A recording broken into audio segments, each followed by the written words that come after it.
de los arenales, regada en sangre del bravo Saigüenque. Aquí yendo hacia el fuego como las mariposas estamos. ¿Vio qué linda canción? Poesía pura. Emocionó hasta nuestro operador acá. Esta canción de Baglietto está, en mi opinión, en el top de las canciones poéticas más bellas. Y aparte, uno la puede mirar y puede tener muchos significados. Más allá de que tal vez esté el tema de la muerte en un lugar preponderante cuando dice: apaga el celular, por favor. Alguien Siempre que no le conoce que estamos al aire en este momento. ¿Quién puede ser? ¿Un desconocido? No, por supuesto, pero a ver, se le escapó, tenía que haber puesto no molestar. Eso lo hacemos hace 60 meses y se le escapó esta vez. Un poco más creo, pero bueno, siempre hay una primera vez y a uno se le escapa un tiro. Le decía que el tema de la muerte, muy presente en esta canción, pero es una canción que tiene muchísimas interpretaciones. Y yo a veces me sonrío porque veo mucha gente que la analiza. Y todos llegan a distintas conclusiones con distintas estrofas. Por ejemplo, en las tardes tranquilas, cuando extraño todo, pienso que todo no es lo que perdí. Cuando pienso que todo está perdido, voy hacia alguna de las formas de la muerte. La pérdida, la muerte, es algo muy profundo y además expresado de manera tan poética como hace Juan Carlos Baglietto en esta canción. ¿Usted se acuerda del revuelo que se armó cuando Bob Dylan saca el premio Nobel de literatura? Sí. Que saltaron todos Literatos. los literatos, los escritores, que era una vergüenza. Y nosotros muchas veces el contacto más directo que tenemos con la poesía es, en primer lugar, a través de las canciones. Después uno profundiza y va a otras fuentes. Como decía Cerati, la poesía es la única verdad. Yo que soy un poeta potencial, reconozco en las palabras de Cerati una gran verdad. Y aparte, estas metáforas que tienen distintas interpretaciones según el contexto o la persona, ¿no? Uno puede decir, no sé, puede tirar una frase en metáforas y no es que tiene una sola explicación. Déjeme una: el corazón es un lobo solitario en búsqueda o en busca de su manada. Entonces uno puede decir la metáfora del amor y la conexión. El corazón representa el deseo humano de encontrar amor y pertenecer a un grupo o comunidad. Y otro dice, no, es la lucha interna. La metáfora podría ser la necesidad de conexión y el deseo de estar solo. Y cada uno le encuentra una y otra Mire, en la música vuelta, un significado a cada una de las metáforas. Pero en este caso de Baglietto, desde Spinetta hacia acá, yo la analizo y cada vez que la leo le encuentro algo distinto. te funciona a varios niveles, diría Bart Simpson, porque desde Spinetta hacia acá, ni hablar, por ejemplo, de temas del Indio Solari, donde la metáfora, la alegoría y el delirio en muchos casos hace que tengan la misma frase, no ya una canción, sino una frase, cientos y por qué no miles de interpretaciones, pero con la historia pasa lo mismo. Exactamente, ya lo hemos dicho. En el análisis de los sucesos del pasado, esto es casi un eslogan nuestro. Hay diferentes puntos de vista e interpretaciones. Pero sigamos con esta historia que derivó de la muerte, del asesinato de Ñeicum. Dijimos que estos sobrevivientes se dirigían a los fuertes mendocinos de San Carlos y San Rafael, llegan al río Diamante. Ahí es donde logran reagruparse y se dan cuenta que son más o menos unos 800 y empiezan a mandar chasques seguidos. O sea, no es que mandan uno y esperan respuesta, mandan uno y después al rato mandan otro, por las dudas que le pase algo, pidiendo socorro al comandante del fuerte, que era Nicolás Ortiz. Nicolás Ortiz, a través justamente de uno de estos mensajeros, le responde que acudiría pronto a socorrerlos, pero acompañado de algunos lenguaraces y algunos vaqueanos. Acordémonos que los lenguaraces eran los traductores, las personas que hablaban la lengua de los pueblos originarios, el mapudungún.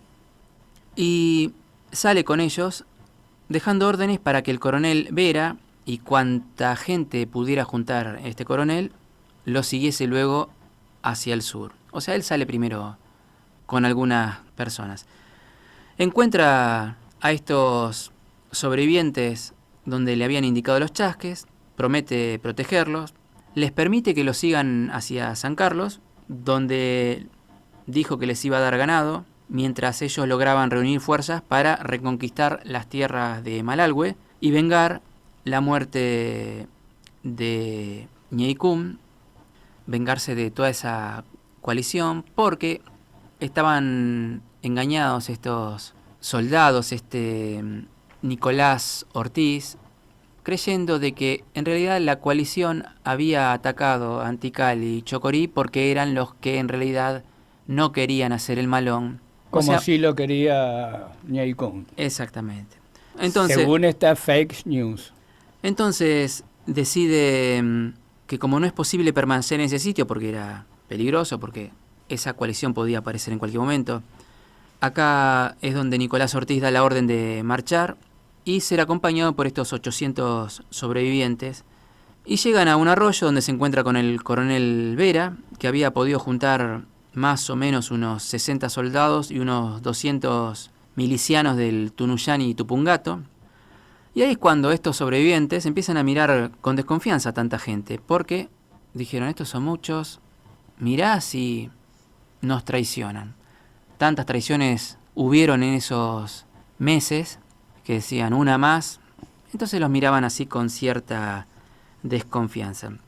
Ahí es cuando Ortiz manda chasques o mensajeros a San Rafael, dando cuenta al Dao de lo que estaba pasando ahí en el valle de Uco, porque ahí es donde Ortiz estaba en ese momento avanzando hacia la zona norte. Acá nos encontramos frente a no sé si un problema llamarlo. Los padres deberían tener en cuenta que tal vez sus hijos con el tiempo sean recordados y no ponerle el mismo nombre de pila a dos hijos, que es lo que nos va a pasar aquí con don José Aldao, que es el que está mencionado, el que acaba usted de mencionar, Rodrigo, con el hermano que se confunde en muchas de sus andanzas, con el hermano mayor, que en todo caso fue alguien más reconocido, que fue José Félix Esquivel y Aldao. Fue fraile, luego se unió al ejército argentino, Las Heras lo recomendó a San Martín para que lo ingrese a su ejército, o sea, fue gobernador de Mendoza, pero del que vamos a hablar mayormente en esta parte de la historia es del hermano menor, que también se llama José. De él vamos a hablar. El hermano fue gobernador de Mendoza. Gracias Sí. por la aclaración, porque no iba a ser la aclaración esa, pero a mí me entró la duda, justamente, porque los dos se llamaban igual. Entonces yo pensaba, este Aldao que están esperando es el mismo gobernador, quien fuera gobernador de Mendoza, que luchó en las guerras de la independencia junto a San Martín, que fue cura, que estuvo inmiscuido en guerras entre unitarios y federales, participando del bando federal. Por eso, gracias por la aclaración. Pero bueno, volviendo acá a don Nicolás Ortiz. Ortiz tenía algunos enemigos dentro de la misma tropa que estaba llevando, entre los 60 soldados y 200 milicianos. Y justamente uno de esos milicianos, de apellido Goyo Pavés, y además un hacendado de la provincia de Mendoza, de apellido Hermida, empezaron a hablar con los capitanejos de esta tropa que había sobrevivido, discúlpeme el término, de estos indígenas, vamos a usar esa palabra, porque es más que nada para usar la misma denominación que usa Gregorio Álvarez en sus textos, pero usted sabe que, ya lo hemos dicho, no estamos tan de acuerdo con esa denominación. Es más, ni con la calificación de salvajes. Hicimos que alguna varias reflexión veces, sobre los sí. estereotipos. En el programa pasado hicimos una reflexión sobre los estereotipos que, directa o indirectamente, nosotros en el lenguaje usamos, que don Gregorio usa también, y que muchos historiadores usan. Pero, en este caso, estas dos personas, Goyo Pavés y Hermida, se juntaron ahí con los sobrevivientes y les dijeron, muchachos, huyan, porque este Ortiz los quiere liquidar. Más o menos, os lo digo con mis palabras, este Ortiz los está trayendo engañados. Eso fue lo que les dijo a los sobrevivientes. Imagínense, estos sobrevivientes, que eran más o menos 800, se dan cuenta de que son muchos los milicianos, son muchos los soldados, que ellos vienen en retirada, vienen en huida, que los están persiguiendo los de la coalición. Dijeron, otro problema más. Pero bueno, la cuestión es que le creyeron a estas dos personas y silenciosamente siguieron ahí el derrotero que les estaba marcando don Ortiz. Ahí es cuando todos estos sobrevivientes de las tribus de Antical y Chocorí se ponen a cuchichear, empiezan a hablar, tratan de hablar lejos de la presencia de los lenguaraces, que eran los que entendían lo que estaban hablando. Y algunos empiezan a decir que están sospechando algo, que Ortiz los va a hacer desarmar, que les va a hacer dejar las lanzas, que Ortiz está tramando algo. Acá es donde Nicolás Ortiz, asesorado un poco por los lenguaraces que empiezan a detectar algo, dice que no hay que temer nada, que a la mañana siguiente se van a volver a poner en marcha. Al día siguiente nuevamente se pone en marcha, pero de estas tropas sobrevivientes, un grupo se puso al frente, a la vanguardia.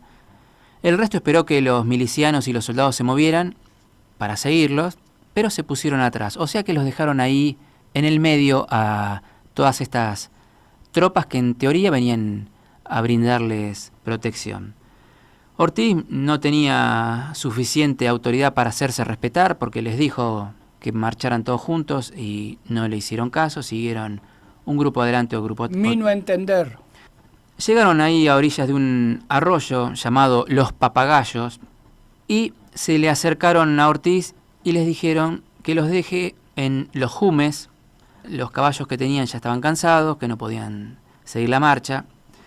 Ortiz les cree, imprudentemente accede a parar ahí, hace acampar a todos junto con toda esta tropa de sobrevivientes, pero en la extremidad norte se alojaban los que iban a la vanguardia, en la extremidad sur estaba el resto que ya había desencillado, estaban hablando mucho, cuchicheando mucho, ya estaban todos alarmados, estaban todos los soldados y los milicianos alarmados por tanto alboroto que había. Muchos le comunicaron a Ortiz sus temores y él a todos les decía, ya avisé a San Rafael y Aldao con gente bien armada no puede tardar en venir. Llega la noche, comen, algunos lenguaraces le advirtieron a Ortiz que ya estaba próximo el alzamiento. Mire, don Ortiz, yo veo que acá están hablando tapándose la boca como los jugadores cuando hablan con el referee, que se tapan la boca para que no escuche, no se vea lo que estamos diciendo. Ortiz quería mantener la calma, pero ensilló su caballo, pero no permitió que la tropa ensillara sus respectivos caballos. O sea que un poco les creyó. Antes del amanecer hubo una gritería, según describen, espantosa, que despierta a todos los soldados. Y eran estos sobrevivientes de Chocorí y Antical que atacaban por todas partes. Nadie pensó en defenderse porque los caballos estaban, como dijimos, desencillados. Nadie pudo ofrecer ningún tipo de resistencia. Nadie pudo con las lanzas que los atacaron por sorpresa, a excepción de Ortiz, el coronel Vera y 10 milicianos que tenían ensillados los caballos convenientemente y que al estar montados fueron los únicos que escaparon de esa matanza. Más de 250 cadáveres quedaron tendidos en el campo. En cambio, los sobrevivientes dicen que no perdieron ni una sola persona, no perdieron un solo caballo. Y dando vuelta hacia el sur se ponen en marcha hacia el río Diamante. Al principio no sabían qué camino tomar, no tenían bien claro cuál era el plan de acción. Si volver a Malalhue no les convenía porque ahí estaban toda la coalición con Anteñir, los pincheirinos, por poner un nombre, o sea, los secuaces de los hermanos Pincheira, comandados por Hermosilla, que los estaban ahí esperando. Por el otro lado. Y por otro lado estaba Aldao, que estaba yendo para ese lugar, justamente llamado por Ortiz. Deciden ir para la zona de la cordillera, pero ahí de golpe se encuentran con una columna que era justamente la columna que venía a las órdenes de Aldao. Cuando Aldao había recibido el parte de Ortiz, enseguida armó una partida numerosa en socorro de el comandante del fuerte. Numerosa, bueno, estamos hablando de 200 soldados. No era tan numerosa. Pero casi de élite. Sí, casi de élite, porque eran tropas bastante aguerridas, muy disciplinadas. Cuando llegan ahí a Piedras Grandes, se enteran del fin de toda la tropa de Ortiz, de los soldados y de los milicianos, ahí en Los Jumes, donde fue esa matanza. Aldao, el hermano, como el otro, el que fue fraile y que llegó a gobernador de Cuyo, eran, como usted dice, eran soldados de élite, criados en las batallas. No solo peleaban contra los pueblos originarios, sino que peleaban en las luchas entre unitarios y federales. O sea que era gente acostumbrada, De armas tomar. acostumbrados al combate. Pero él, cuando se entera de lo que le pasó a la gente de Ortiz, medio como que se le movió un poquito la ceja y dijo, bueno, no importa, sigamos nosotros. O sea, no es que tomó precauciones, fue directamente justamente a través o a raíz de esa experiencia que él tenía en combate, medio que no le pareció difícil poder contener a un grupo de esa cantidad Y teniendo en de cuenta la tribu. geografía del lugar. Llega a un desfiladero que, según dicen las crónicas, era bastante angosto, y ahí forma a sus tropas detrás de grandes cortaderas, a la espera de que llegara esta Desbandada, podría decirse casi. de estos sobrevivientes que habían exterminado a la gente a la cual le iban o le pidieron ayuda. Las tribus de Antical y de Chocorí llegan, en realidad no llegan todos juntos, primero siempre mandaban a los bomberos, no a los bomberos que van a apagar incendios, sino a los bomberos que van a Bichar. bichar, a relevar la zona. Es donde se produce un enfrentamiento. El enfrentamiento se da de la siguiente manera. Todas estas tribus prenden fuego a la vegetación, se genera una columna de humo tan grande que esta tropa de Aldao, que estaba en posición de defensa, Tenía viento en contra. tenía viento en contra, se llenó de humo, y ahí es cuando las tribus sobrevivientes los atacan. Casi se produce una desbandada. Si se hubiera producido esa desbandada, los hubieran exterminado a todos, pero lograron a tiempo reagruparse, justamente gracias a la experiencia militar que tenían, y sostener una defensa. Al sostener esa defensa logran contener a los sobrevivientes, pero nada más que eso. En realidad lo que logran es salvar sus vidas, de no ser muertos a lanzazos como le pasó a las tropas de Ortiz. Ahí es cuando toda esta tropa de sobrevivientes pasa por el desfiladero a galope, sin ser obviamente repelidos por las tropas de Aldao, que en ese momento estaban en posición desventajosa y que lo único que querían hacer era sobrevivir, por eso se habían agrupado.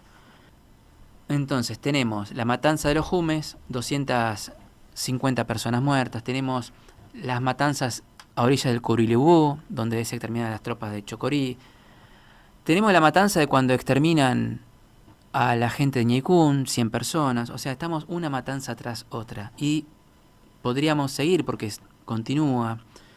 Las tropas de Anteñir y de toda la coalición alcanzan a las tribus estas dispersas de sobrevivientes, viendo que no tenían ninguna chance, deciden entregarse, diciendo que si se entregaban prometían lealtad y prometían ponerse a disposición de los vencedores y que acá no pasaba absolutamente nada.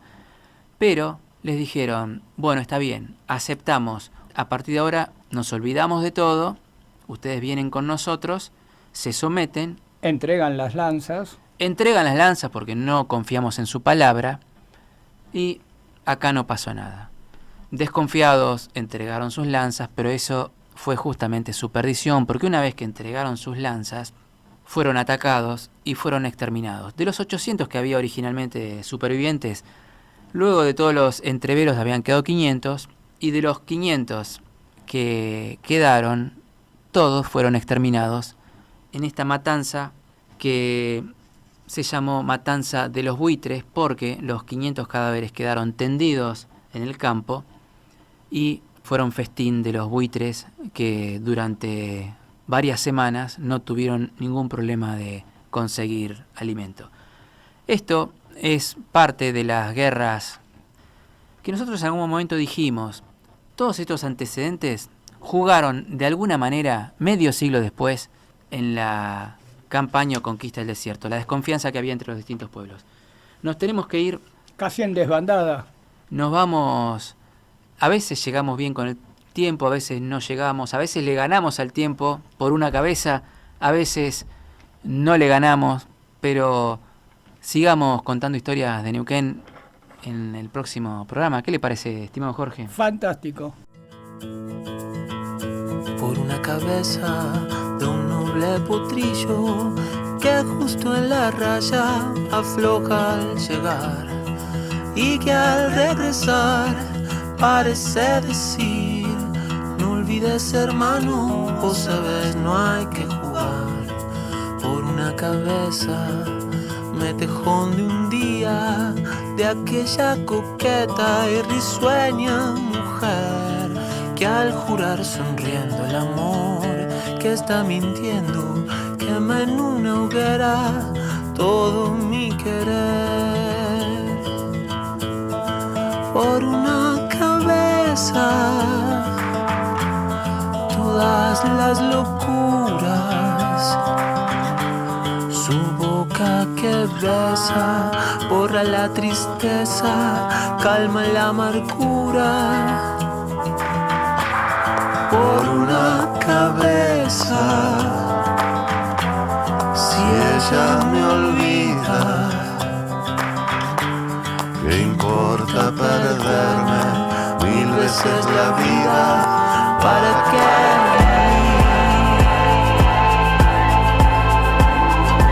¿Para qué?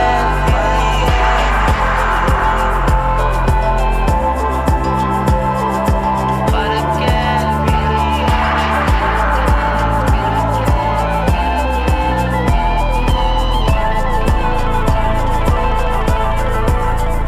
Cuántos desengaños por una cabeza.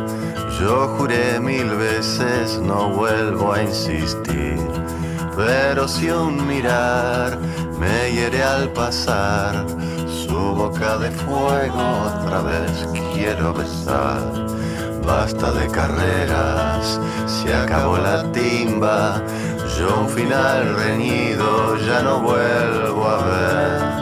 Pero si algún pingo llega a ser fija el domingo, yo me juego entero, ¿qué le voy a hacer?